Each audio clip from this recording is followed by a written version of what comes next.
Hello, this is Elementary Airsoft back here again. I must apologize for the delay or lack of videos, but I've been pretty busy. Hopefully over these winter or the upcoming winter months, I'll be able to get a few more out to you.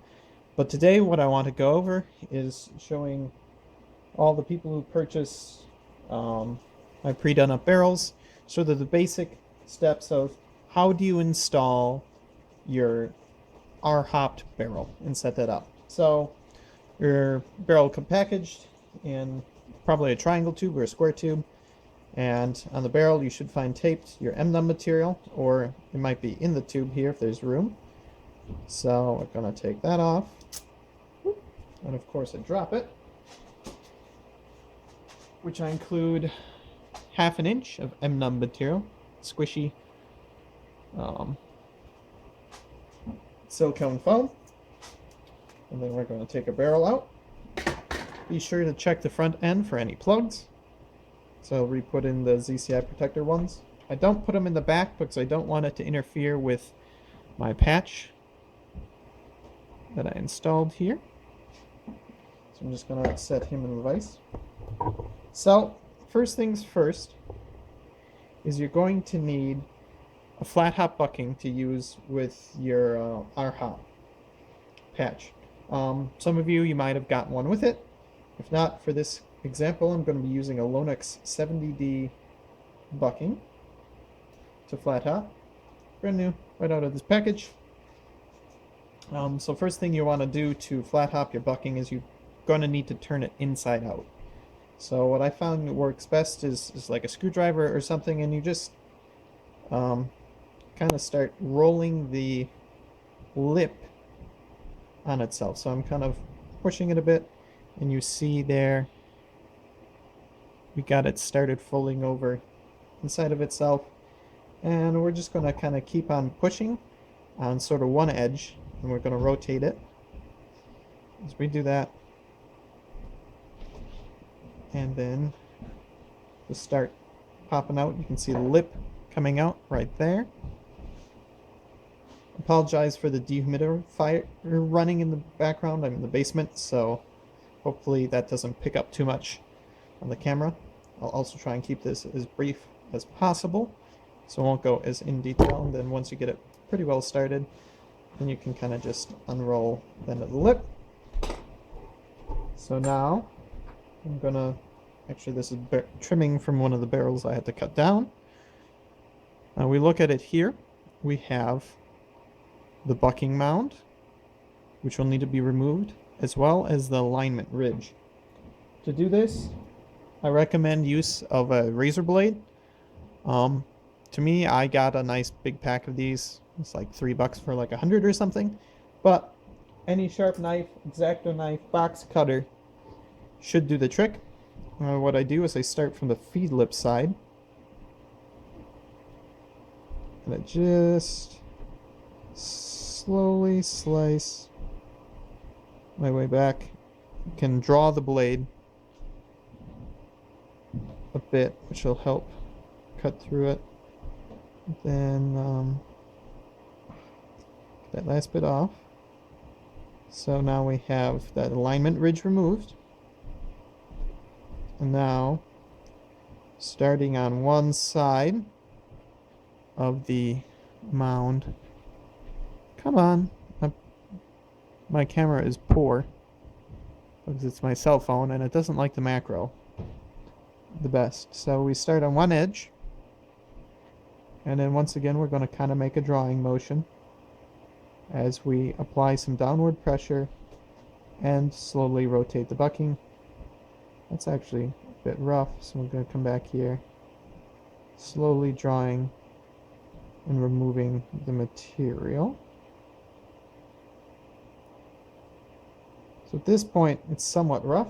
So what I'm going to use is my Dremel fitted with an emery bit.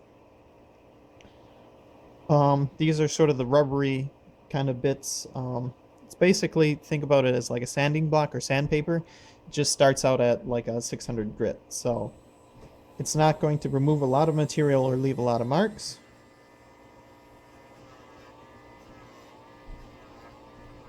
And what I'm doing here is I'm just kind of smoothing it out I'm taking care of any little ridges or spots that I may not have gotten perfect when cutting it. You want to be careful when you're cutting it not to go too deep or to cut all the way through the bucking. And then once again, along the alignment ridge.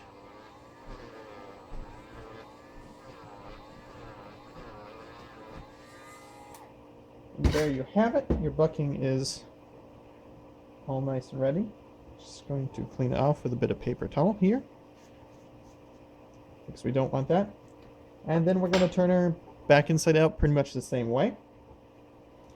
One thing to note is when we put this guy onto your barrel, you want to take note of where your alignment ridge is and where this is, because we want to put it so that you have a nice, clear, like factory finish part of the rubber over your Rhop patch. So, turning out, I suppose just as simple. Once again, you just kind of rotate and push as you go. Applying pressure, pinching, pushing down. Then we have the feed lips coming out.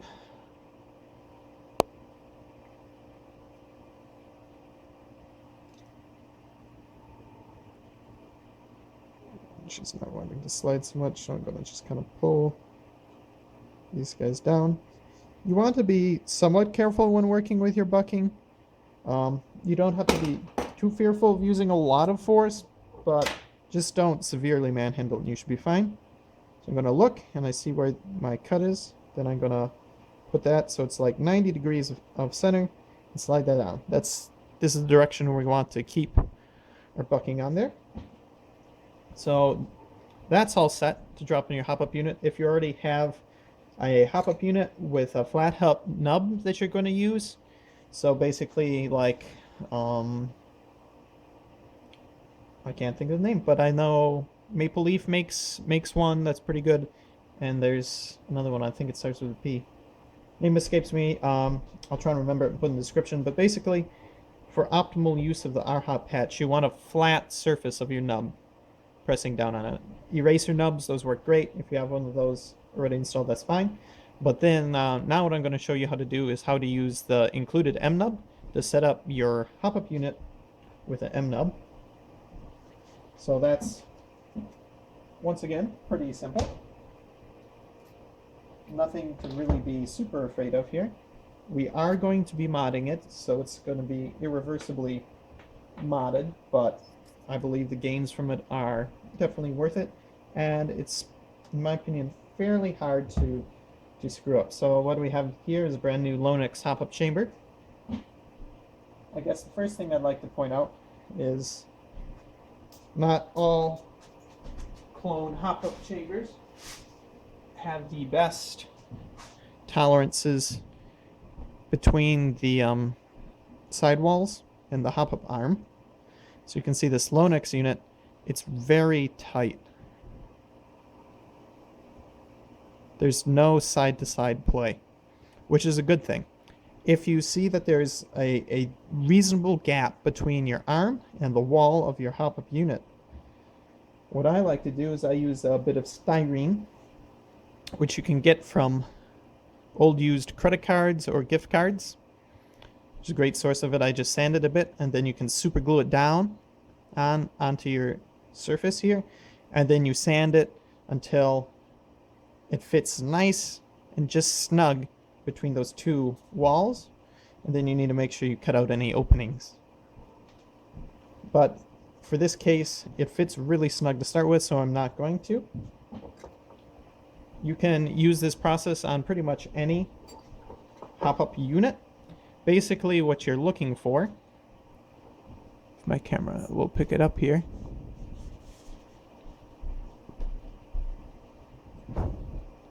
is this cup.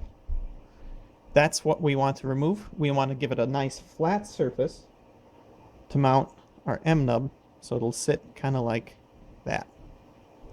So step one, I'm going to take a block of wood here, just so you can see it. And I'm going to grab a knife, a razor. Don't want to use it. Okay, I guess we'll use this one. I generally keep my sharpest ones for cutting my Rhop patches. So basically, to start off with, we want to try and cut off those arms so we have a nice flat surface.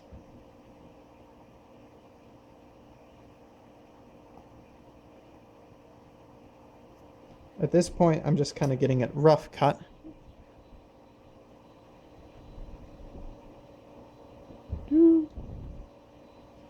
It's pretty flat at the moment, but what I'm going to do is I'm going to sand it some. You can use sandpaper and glass or another flat surface. Like you can see, there's a bit of shine in there.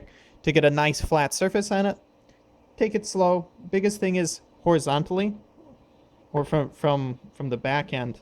So you want to make sure it's flat this way. You can't have it canted one way or the other, otherwise you're going to introduce some right or left spin to the BB.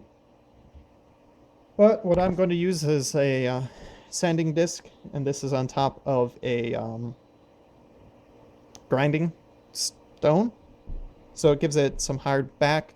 I wouldn't necessarily recommend this method if you're new to it, but I'll do it because it's quicker for the sake of showing you. But sandpaper and a good flat surface, glass, marble countertops, that kind of stuff, it works really good because it's really flat. So just be mindful to do it on a flat surface, otherwise you could end up with a slightly out of round or out of square surface. But like I said, in the essence of time, I'm doing this all live, we are going to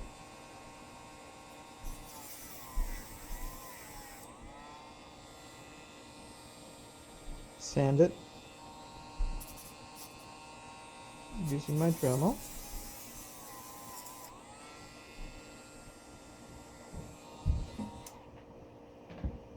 Here we go. And even now I'm going to just go and just touch it up just a bit on some manual sand or on manual sandpaper. Just some sandpaper, and then going to take it down to a finer grit. This is like a 320. Once again, just to get it nice and smooth texture to adhere our adhesive to. Okay, now this is probably the part that may take more than one try. And it may take me more than one try on camera here because I'm to keep things weird to keep it in frame. But our next goal is top down. We would need to cut a chunk of our m-nub that's as wide as the arm, or maybe just a touch wider. So by using my arm to measure here. Once again, very sharp knife is really helpful with this. You can use X-Acto knives, razor blades like I'm using, box cutters. Even a pocket knife could probably work. Thinner blades, in my opinion, would be more ideal to this task, but not all impossible. So I've got my mark, and you don't want to apply a lot of pressure. Just slowly apply a bit of pressure. Once again, I'm kind of making a bit of a sawing motion. Make sure you try and keep the blade as square as you can as you push down.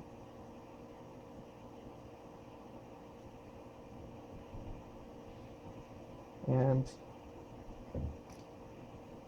ta-da. Oops. Don't want to pull off my paper just yet. Didn't cut through the paper all the way. We have our nub, m-nub, cut to width. So that is ready almost to mount. Other thing that you will note, or need to note, is we look in the chamber and we see this window. Now, your nub can't be wider than the window. In this case, it's pretty close, but I'm going to trim it down just a bit more. So usually you'll notice that there's a bit of the material that sticks off each end of the backing tape. So I usually just take it and I just take a bit off of each edge. Once again, slight sewing motion, light pressure, and you'll cut through it and have a nice clean face. Once again, when you're doing this trimming, you want to try and keep your angles square, so you ultimately present like a perfect rectangle to your bucking when the arm gets pushed down. And the other side.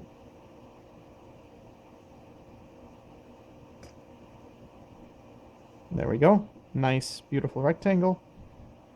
Pretty square from the sides.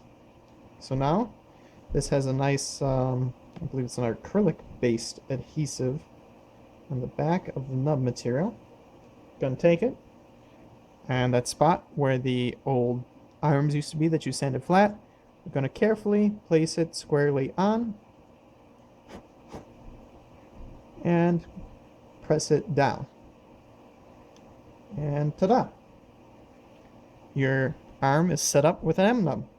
All that remains is to reassemble your hop-up unit, which I'm going to break the film here and do that, and then show you how we can do at least an initial run of testing to check if your install is good before moving on to actually taking it outside or taking it to a field and trying to use it and shoot it. So after the break. Okay, so I have my barrel installed in the hop-up unit and everything's set up. So now to do a couple of quick basic tests. One thing to note is your choice of bucking. Basically, every barrel bucking hop-up unit combination together is rather unique, and some work better than others. But one issue that you may run into is feeding issues. So if you're hitting a feeding issue, it's likely caused by your bucking.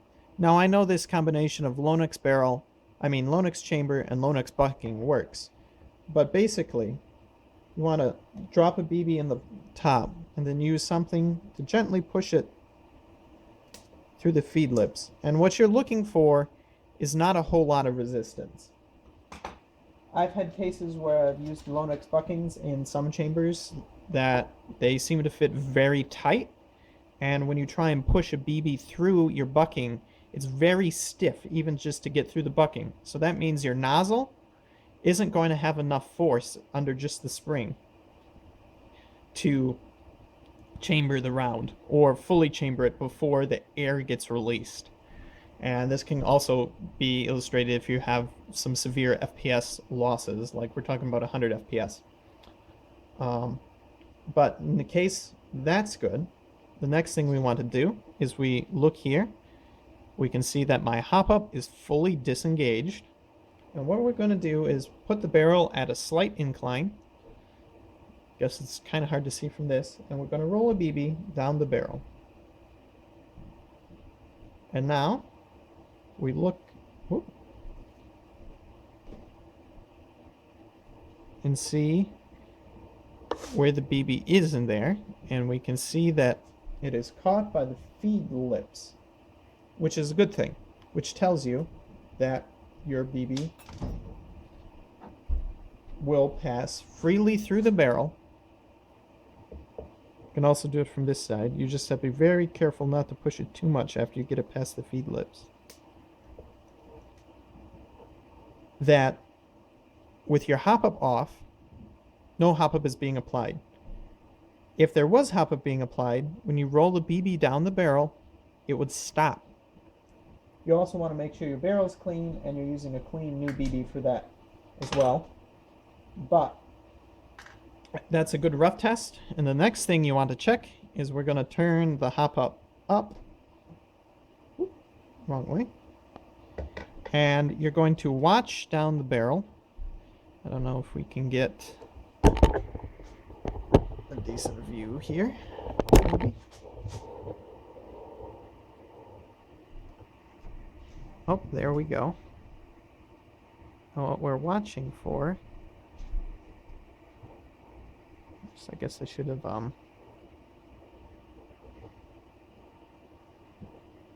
finished screwing these guys down.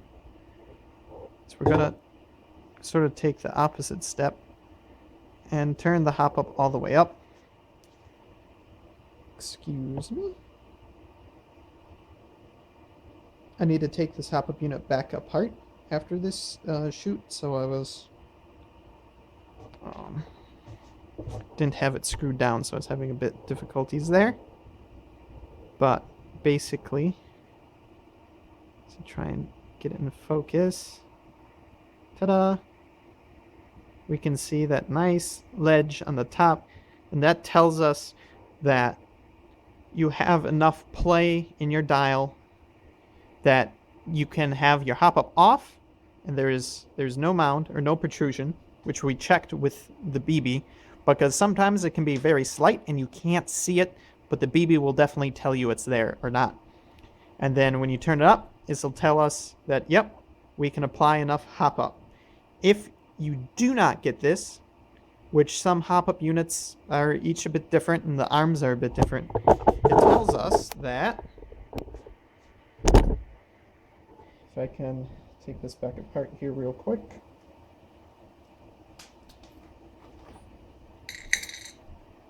Your hop-up arm needs to be shimmed in another dimension. If we pop out our hop-up arm here. So, our hop-up arm. So basically, if you don't see a protrusion into the barrel window, into the barrel, that tells us that this spongy bit, or our m-nub, it's either starting to compress, and it just compresses and absorbs that, and the patch moves a bit in the window, but not far enough. That tells us you need to shim between the arm and the nub, which once again, I would recommend individual layers of styrene. Start adding them up until you hit enough that you're applying a good amount of hop up. And once again, there may be some trial and error. It may not turn out perfect your first time, but that is the process. Other than that, I guess the only other thing to note is, in general, your guns will always be more accurate or more consistent in a semi-auto than an auto, because basically the concept is as your BB passes through the barrel, it's going to push back on that patch, which in turn is pushed back on the nub, and see it squishes, which is good, so the BB can go past it, but it may not return the exact same spot when you're hammering BBs through it really fast. So shooting in semi allows everything to sort of reset to normal stopping point. So then every shot you shoot in semi is going to be a lot more consistent. Other than that, if you have any questions, you can find me on the forums or ask me here on YouTube. My Reddit handle is lsherlockl. Thanks, and hopefully I'll have some more videos for you guys soon.